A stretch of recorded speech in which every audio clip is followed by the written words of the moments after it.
Alright, you beautiful people, Kenshi here, bringing you episode 8 of Rise of the Holy Nation. At the end of last episode we have started to build our base. We've also moved all of our characters across to there, but unfortunately on the way a couple people have been knocked down, and where we're allies with the Holy Nations, our guys keep going in and fighting whoever the Holy Nation is fighting, which is okay. It is good practice, it is good training, and the Holy Nation generally wins and then heals us up. But it does mean we've got a few people down, and we also have a bandit demands right at our base right now. So what we need to do is try to get everyone to our base as we can. We have Oya knocked down, which is a slight issue because he has a bunch of supplies on him that we need. So we're going to send Ariana off to pick him up. Everyone else we're going to try to heal up and bring back to the base. So we're going to be in a situation where we can defend the bandit demands. It was recommended that we run away from this fight, but the Holy Nation is zealots and they don't run away. Also, this is good training. The closer you guys are to death, generally the better the stats become, and this will weed out the weak of our colonists, so only the strong will survive. And it's only the strong that will survive this playthrough, and we are expecting heavy losses, and we might as well get used to it now. We do have the bandit demands kicking off. We are not in a great situation. A lot of our guys are already down and we are still super split up all over the place. This is not looking good for us right now. We do have Peter in the fight. I don't think Peter will go down in this. GNU is nearly into the fight as well, and GNU is a bit of a powerhouse, but we are severely outnumbered. Most of our guys are down and they have very low toughness, which means they're going to be bleeding out super quickly. So what we're going to need to do is we're going to put GNU onto passive so GNU can run around and heal everyone. We're going to get Peter, we're going to take off the plank, take off his backpack, so he's going to be using his katana so he can attack quicker, and the plan is going to be to focus down the crossbow users. The reason we'll focus down the crossbow users is because when they hit Peter, they normally stun him. So this way we can prevent the stun lock, and it's also the crossbows that have the highest bleed damage. If we can mitigate that bleed damage by taking it away, anyone that gets back up isn't as likely to get knocked down and bleed out. Well, that's the plan and the theory, but I guess we've got to find out and see if this will work. GNU should be in the fight in a couple seconds. I will have him fight for a little bit, see if we can fin any numbers, and then I'll get him straight onto medical. What I have realised is we have very few medikits. This means I only have a couple guys with them, so only a few of them can heal, which is going to be a big issue because normally you'd be able to get your guys, and if they wake up they can heal themselves and then they can start healing the others around them. Where we don't have that, we are limited with who can actually heal, which is going to increase the likelihood of us losing people. We always knew we were going to lose people in this fight just from us being low level and not really being in a situation where we can put up a decent fight. We do have a caravan coming towards us, so we should be able to get some supplies. Hopefully they have medikits on them, and if we're really lucky they get here quick, and they are not friends with the dust bandits. As you can tell right now, we do need some help, but we do have a prayer day on the way to our base. If we're lucky, that will be coming from Blister Hill, so they should be here real shortly. That means if we can hold off, try to stabilise as many people as we can, heal who need it, they might be able to get here and then take out the dust bandits before they cause too much damage.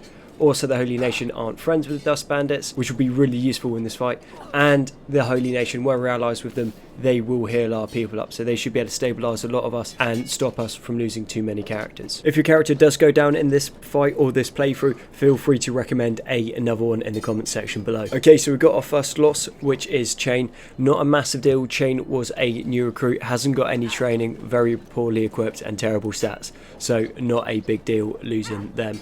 We do need to keep an eye out for medikits when we can get them, because Peter is now out of medi supplies. So anything we can get is going to be useful. Oya is still out a long way away from base, but we haven't been able to go and get him. And it looks like Ariana got knocked down on the way to him as well. So we'll need to go check on her pretty soon. But I think those two should be alright. They are in Holy Nation territory, so the Holy Nation, if they see them, will pick them up. We do have a couple guys that are in a pretty bad situation and will bleed out soon, but we have to try and take these dust bandits down as soon as we can. We do have GNU going around healing, but GNU doesn't have the best medical skill at the moment, and Peter doesn't have the best weapons to be fighting these bandits. A pretty big oversight on my part for getting the medical supplies. That is a very important thing when you're starting a base. We got all the hemp, so we're going to be able to start producing our own medical supplies, but if we can't survive until then, there is very little point.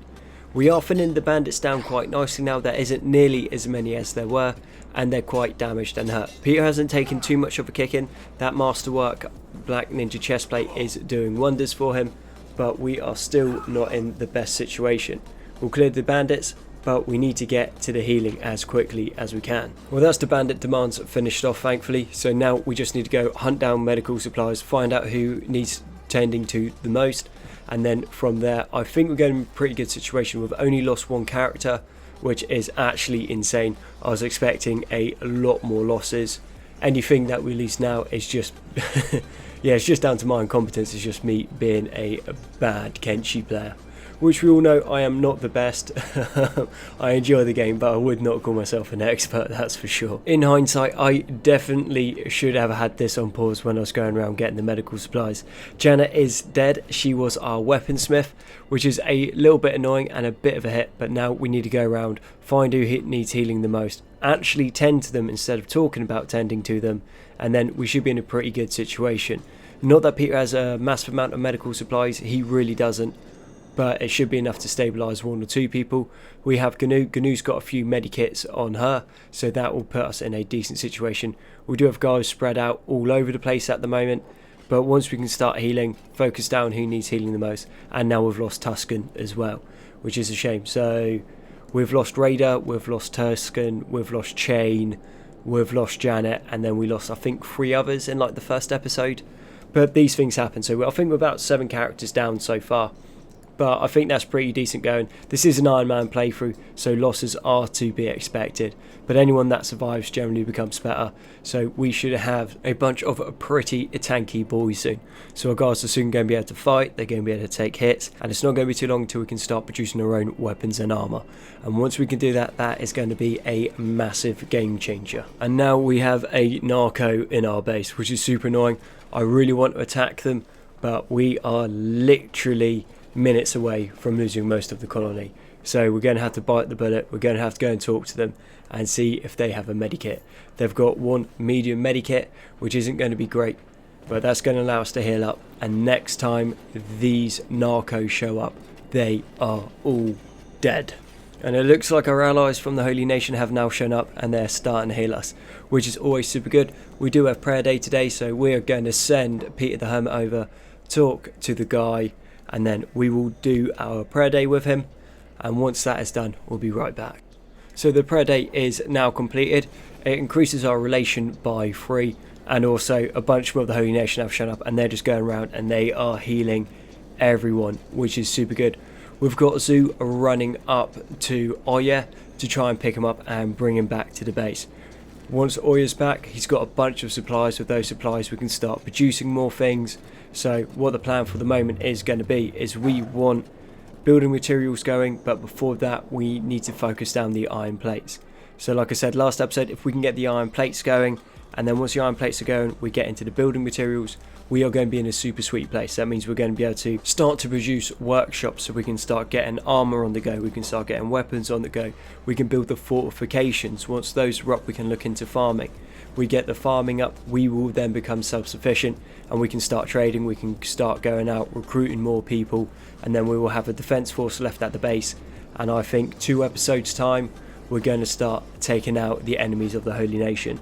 We're going to go to the Shek first because they're going to be closer, and I want to see what the Holy Nation will do to the Shek territory. But let's focus on the base for now. We're going to need to put in a stone processor. This is going to give us the building materials.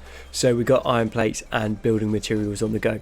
We're going to need to put in a bunch more storage so the guys can drop off the kit they have in their rucksacks. So if anything bad happens to them, we won't lose the resources. Other side is it will bring all the resources into one area, and then from there we can expand out and then move them accordingly. Peter will need to come back and pick up the kit that he's dropped, so he dropped his plank and the rucksack. We have a raid from the elite hunters coming towards our base now. I believe that to be the United Cities, so this should be a good bit of fun.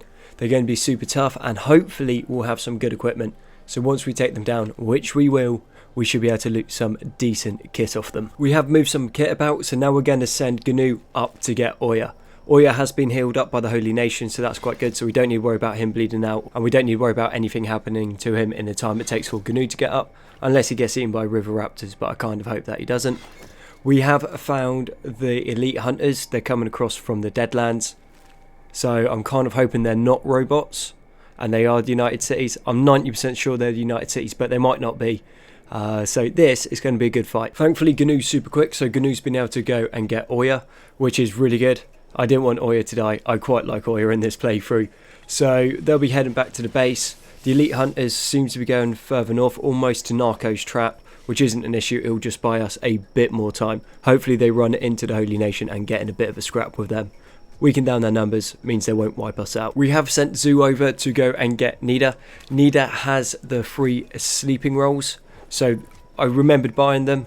Well, I forgot I brought them, and now I've remembered I got them. So if we can get them, set them up in the base, we're going to be able to heal our guys up a little bit quicker.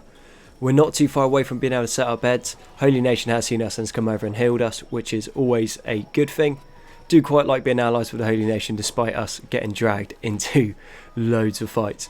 But with those free sleeping bags, we're going to be able to heal up quicker. Once we're healed up quicker, we're then going to be able to start producing more stuff. We are going to start looking into building some actual buildings.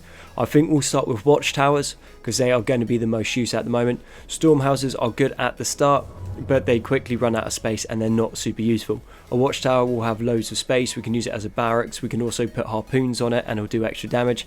Mix that with the height of the plateau and we are going to be in a really, really good defensive position. We've just swapped the backpack from Nida onto Zoo. With that we can put down the free sleeping spots. We got Zoo now onto engineering. And then once those free sleeping spots are set up, obviously we can start getting our guys healed up, which is going to be super useful. Also means our other guys aren't going to be running around with them on their shoulders. Once they're healed up, we can start putting them to work. So we will be in a really good situation soon. Hopefully this elite hunters doesn't come in and wipe us out, which is a very real possibility. This is a fledgling colony. It's super weak. We've only got 2 decent fighters, meaning the odds are not in our favour. But we have a couple guys now up, so we're going to set them to mining. Once we've got a bunch of iron ore on the go, we're then going to get the iron plates going. With that, we can build the stone processor. Then when the stone processor is done, we can start to wall off. Once we've got the walls up, we are going to be in a pretty sweet situation. Yet again, we have a bunch of our colonists running off to help the Holy Nation, which normally would be a good thing, but at the moment we are more focused on getting this base going than anything else. So what we're going to do is viewer recommended, and that is to put our guys on passive so they're not going to be running off getting in fights with everything that the Holy Nation fights. We'll take this off eventually, but it's just till we can get the base sorted. Ariana managed to get herself in a bit of trouble, so we have sent Gnu down to go and get Ariana back. Ariana is a decent colonist, good chef, and a valuable researcher, so we don't want her being lost. So Gnu's going down, going to kill off the bandits and then recover Ariana for us. In the meantime, we have the elite hunters showing up. Thankfully, it's just one person, so I think the pathfinding in this area is messing up like I did on my other base.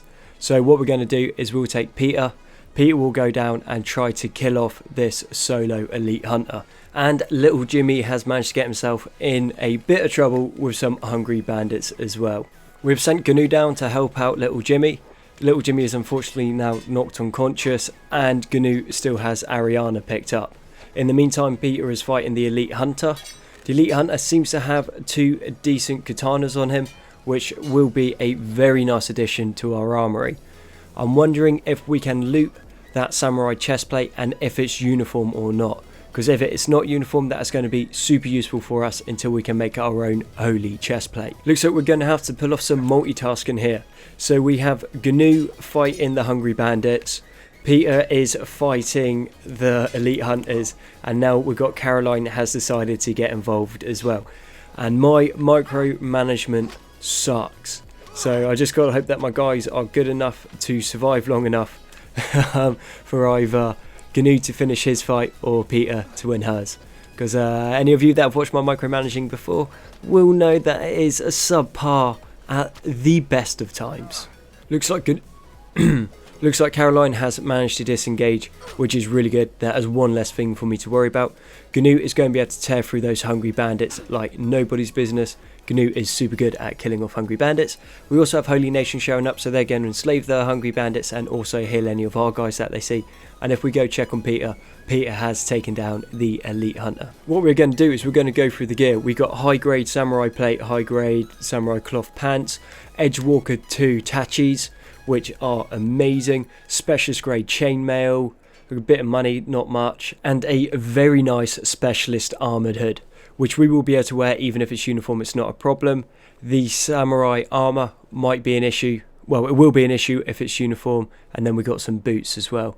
So what we're going to do is we're going to loot all of this, give it to who we can, and then we should be a little bit better equipped.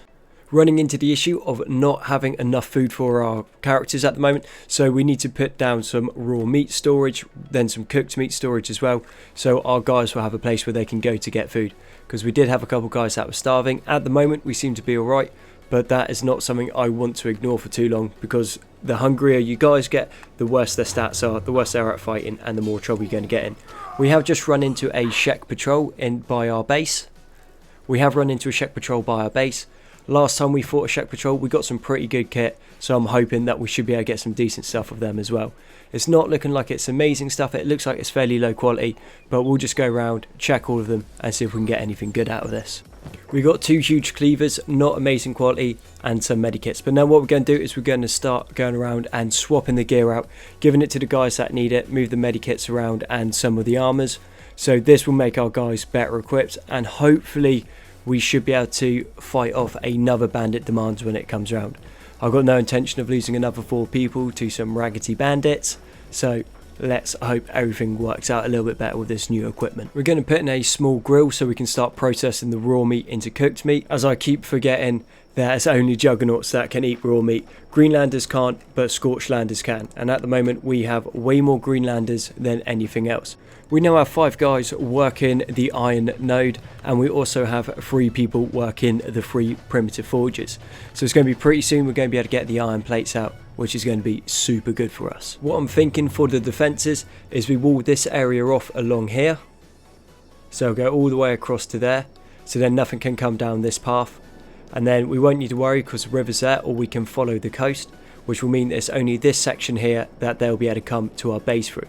And that we can just turn into a massive kill zone. So we're going to have this super easily defended base with loads of room for farms, so we can have plenty of crops, loads of room for production, and then on top of the hill we're going to have a massive defensive citadel. So the lowlands you'd have to go up through the base to get to. So it is going to be one of the easier bases that we've had to defend, and I am looking forward to seeing how this turns out. It looks like we've got some nomads showing up, so we're going to see if they've got anything for us. They've got a couple goat men with them, but clearly they're just beasts of burden. They aren't sentient, so we don't need to go kill them off. They do have 2 bone dogs, but we'll see if they've got anything a little bit more interesting before we get them. But it's not looking like they do, so we'll take the 2 bone dogs. They'll start off as pups, so we are going to need to train them up and look after them for a while. But once they're fully grown, bone dogs are absolute powerhouses. Complete glass cannons, but can do a crazy amount of damage. And we can also turn them into pack mules. This first bone dog I think we are going to name Greymane, and then for the second I reckon we will name him Midnight. I reckon that's a good name. He's got a pretty basic colour scheme for a bone dog. These 2 bone dogs should be a very good addition to the colony. They're not going to be useful now. It's probably going to be about 20 days or so until they're any good, so we will need to babysit them in that time. But then once they are fully grown and they become elders, they are going to be the bane of the Shek and United Cities. Also going to be super dangerous against the Fotsam ninjas, because the Fotsam ninjas don't wear any armour, so they should be able to bang out attacks at about 150 a hit, and they have a rapid attack speed. And it looks like finally our labour corps is getting some work done. We're producing plenty of iron ore, and we are now kicking out iron plates. And with that, ladies and gentlemen, I need to bring this episode to an end. So thank you very much for watching episode 8 of Rise of the Holy Nation. All your likes, comments, subs, support have been amazing. You guys are awesome, and I look forward to seeing you on the next one.